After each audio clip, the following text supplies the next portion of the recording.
ನಿದ್ದೆ ಮಾಡಿ ಗೆಲ್ತೀನಿ ಅಂತ ಬಂದವಳು ಪಾಪ ಕೈ ಸುಟ್ಕೊಂಡ್ಲು. ಅದೆಷ್ಟು ಸುಡ್ತಾ ಇದೆಯೋ ಏನೋ.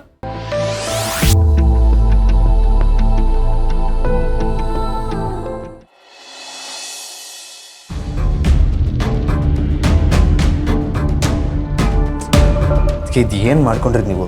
ಹುಷಾರಾಗಿರ್ಬೇಕಲ್ವಾ? ಏನಾಗಿದೆ, ಸಣ್ಣದಾಗಿ ಸುಟ್ಟಿದೆ ಅಷ್ಟೇ, ಸರಿ ಹೋಗುತ್ತೆ ನಾಳೆ ಅಷ್ಟರಲ್ಲಿ. ಯಾರ್ಯಾರಿಗೋ ಮುದ್ದೆ ಮಾಡ್ಕೊಡೋಕೆ ಹೆಂಗೆ ಮಾಡ್ಕೊಂಡಿದ್ದೀರ ನೋಡಿ. ಇದೆಲ್ಲ ಯಾಕೆ ಮಾಡ್ಬೇಕಿತ್ತು ನೀವು? ಪಾಪ ದಿಶಂಗೆ ಮುದ್ದೆ ತಿನ್ನಬೇಕು ಅಂತ ಆಸೆ ಆಗಿತ್ತು. ಅವಳು ಮಾಡೋದಕ್ಕೆ ಟ್ರೈ ಮಾಡಿದ್ಲು, ಆದರೆ ಅವಳ ಕೈಲಿ ಆಗಲಿಲ್ಲ ಅಂತ ನಾನು ಟ್ರೈ ಮಾಡಿದೆ. ಹೀಗಾಗೋಯ್ತು ಅಷ್ಟೇ. ಏನು ತೊಂದರೆ ಇಲ್ಲ. ಇರಿ ಒಂದು ನಿಮಿಷ.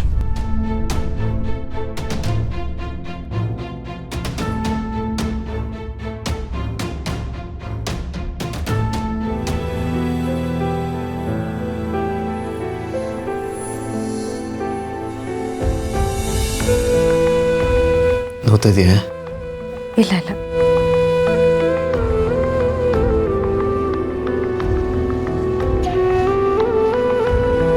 ನಿಂಗೆ ನನ್ನ ಮೇಲೆ ಎಷ್ಟು ಕಾಳಜಿ ಇದೆ ಚಿರು. ನಿಮ್ಗೇನಾದರೂ ಆದರೆ ಸಹಿಸ್ಕೊಳಕ್ಕಾಗಲ್ಲ, ಅದಕ್ಕೆ ಬೇಗ ಹುಷಾರಾಗತ್ತೆ. ಇರಿ, ನಾನೇ ನನ್ನ ಕೈಯಾರ ನಿಮ್ಗೆ ಊಟ ಮಾಡಿಸ್ತೀನಿ. ಓ, ನೀವು ನಿಮ್ಮ ಅತ್ತಿಗೆಗೋಸ್ಕರ ಊಟ ತಂದ್ರಿ ಅಂತ ನಂಗೆ ಗೊತ್ತಿರಲಿಲ್ಲ. ಅವ್ರ ಕೈ ಗಾಯ ಆಗಿತ್ತಲ್ವಾ, ಅದಕ್ಕೆ ನಾನೇ ಊಟ ತಂದೆ. ಇದೆಲ್ಲ ಮಾಡೋದ್ರ ಬದಲು ಅಡುಗೆ ಮನೇಲಿ ಏನೋ ಎಕ್ಸ್ಪೆರಿಮೆಂಟ್ ಮಾಡೋದು ನಿಲ್ಲಿಸಿ. ಮಾಡಿದ್ರು ಅದಕ್ಕೇನು ಅದರಲ್ಲೆಲ್ಲ ಇನ್ವಾಲ್ವ್ ಮಾಡಬೇಡಿ. ನಾನೇನು ನಿಮ್ಮ ಅತ್ತಿಗೆಗೆ ರಾಗಿ ಬಾಲ್ಸ್ ಮಾಡಿಕೊಡಿ ಅಂತ ಹೇಳಿಲ್ಲ, ಅವರೇ ಬಂದು ಮಾಡ್ತೀನಿ ಅಂತ ಹೇಳಿದ್ರು ಅಲ್ವಾ ಸೌಂದರ್ಯ?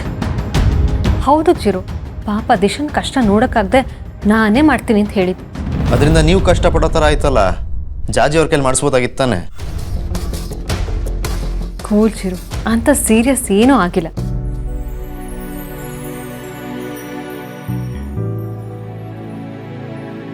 ಸರಿ ಆಯಿತು, ನೀವು ಮೊದಲು ಊಟ ಮಾಡಿ, ನಾನೇ ತಿನ್ನಿಸ್ತೀನಿ. ಅವ್ರು ತಂದಿರೋದನ್ನೇನು ವೇಸ್ಟ್ ಮಾಡೋದು ಬೇಡ, ಯಾರಿಗಾದ್ರೂ ಕೊಡೋಕ್ಕೆ ಕೇಳಿ. ಇನ್ನೂ ಏನು ಇಲ್ಲೇ ನಿಂತಿದ್ದೀರಾ? ಹೇಳಿದ್ ಕೇಳಿಸ್ಲಿಲ್ವಾ? ಹೋಗಿ.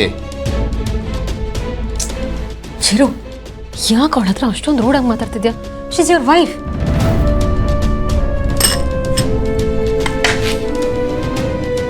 ಚಿರು,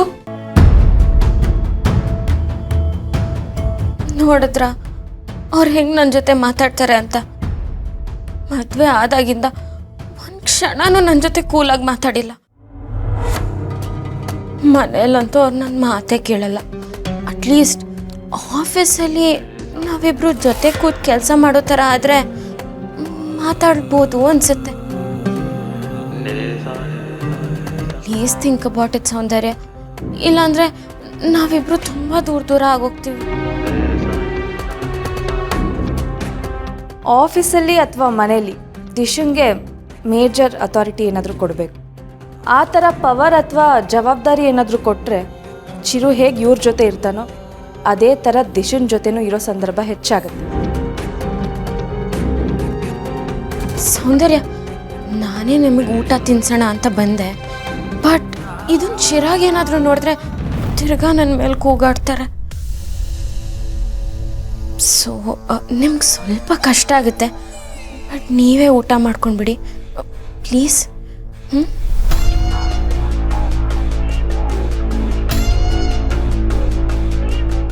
ಗುಡ್ ನೈಟ್ ಸೌಂದರ್ಯ.